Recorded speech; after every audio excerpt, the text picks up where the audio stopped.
When it comes to physique aesthetics, the amount of muscle and body fat that someone holds on their frame will have a big impact on how impressive their physique looks, but these two variables aren't the only aspects that need to be considered. The V-taper is widely regarded as the ideal masculine build, as it indicates athleticism and upper body strength, but the ability to attain a V-taper physique can vary drastically from person to person, as some people have a natural V-taper as a result of their bone structure without ever using weights, while some people's bone structure prevents them from having this natural tapering to their physique. Despite the association of the V-taper physique with athleticism, elite athletes can often deviate from this physique type due to their underlying bone structure, and a prime example of this is Cristiano Ronaldo, who has an extremely impressive physique from an athletic standpoint, but rather than having a natural V-taper due to his bone structure, he actually has a diamond-shaped physique, and in this video we're going to be looking at what I've identified as the diamond axis archetype. While it's standard rhetoric in the fitness sphere that adding muscle to your shoulders and losing body fat to get a smaller waist will create a V-taper appearance, this overlooks a fundamental element of physique aesthetics, which is the ratios of the underlying bone structure between the width of the clavicles, ribcage and hips. I've labelled this relationship between the clavicles, ribcage and hips as the axis structure, and for the V-taper axis structure archetype, the clavicles are the widest part of the axis, while the ribcage is narrower than the clavicles and the hips are narrower than the ribcage. The defining characteristics of the diamond axis structure is that the ribcage will always be the widest part of the axis. There are three types of diamond axis structure archetypes, and these are the equal diamond, the upper diamond, and the lower diamond. For the equal diamond, the clavicles are equal in width to the hips, with both being narrower than the ribcage.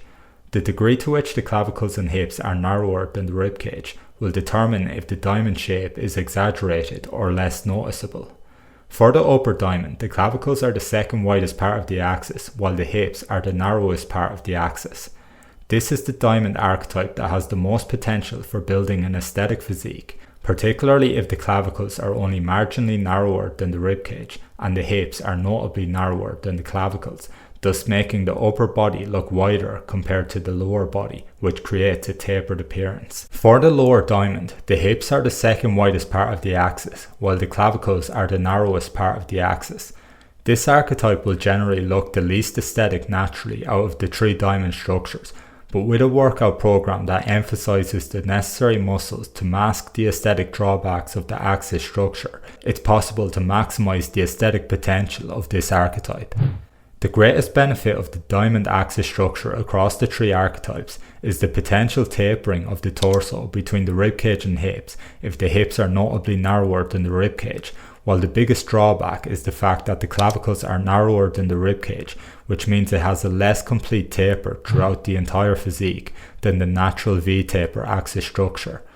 There have been examples where people with clear diamond axis structures have managed to develop extremely impressive physiques by building enough muscle and achieving a low body fat, and their lack of a natural V-taper structure hasn't done anything to diminish the plaudits they've gotten for their physique. The reason that measuring the ratios within the axis structure and defining your archetype matters is because the specific muscles that will need to be emphasized or de-emphasized in your training plan to overcome the aspects of your structure that hinder your aesthetics will be dependent on your archetype. I've done extensive research on the specific muscles that need to be developed most to create the most aesthetic outcome for each archetype, and I've transferred this knowledge into training programs designed for each archetype.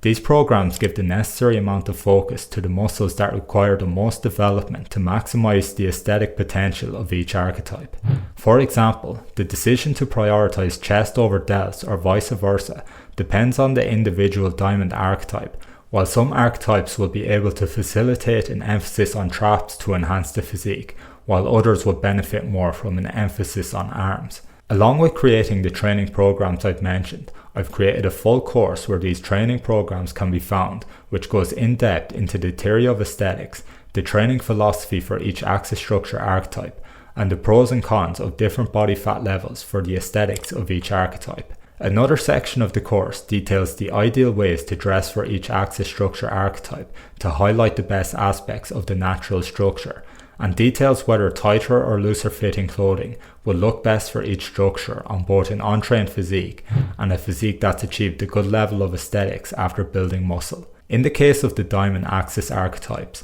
it's important to find clothes that fit in a way that best shows off your physique aesthetics, since the wide ribcage can cause your torso to look square shaped if you don't wear clothes that highlight the tapering of the torso. And the lack of clavicle width means that drawing attention to your delts is a benefit so that they overshadow the width of your ribcage and torso in general. For those who are interested in accessing the course, upon purchasing, I'll provide you with a full ratio analysis of your physique once you send me a front view picture of your physique that will allow me to identify which of the axis structure archetypes you belong to. With this knowledge, you will then be able to follow the training program and watch the course sections that are specific to your axis archetype. The course will also provide all the information you need to identify your axis structure yourself, which will allow you to proceed with all sections of the course immediately if you choose. If you're interested in accessing the course, the link for it is in the description. While this video took a look at the 3 diamond axis structure archetypes,